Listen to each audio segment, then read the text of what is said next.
எல்லாம் வல்ல மாதுரு பாகனாக விளங்கக்கூடிய வேதகிரி உடனுரை நஞ்சுண்டேச பெருமானுடைய அருட்கருணையினாலே இன்றைய தினம் 104வது சோமவார வழிபாடு இறைவனுடைய பெரும் கருணையினாலே அவனின்றி ஒரு அணுவும் அசையாது என்று சொல்லுவார்கள். அவன் அருளாலே அவன் தாள் வணங்கி என்கின்ற வாக்குக்கு இணங்க இன்றைய தினம் திருவருள் கூட்டியிருக்கிறது. இன்றைய அற்புதமான ஒரு தினத்திலே,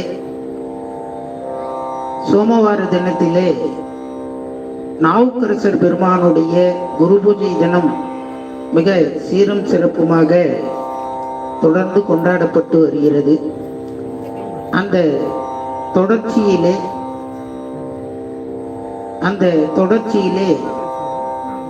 இன்றைய வழிபாட்டிலே நாவுக்கரசர் அருளி செய்த ஒரு சில பதிகங்களை நாம் விண்ணப்பம் செய்து நாவுக்கரசர் பெருமானுடைய அருளை நாம் பெறுவோமாக. திருச்சிற்றம்பலம்.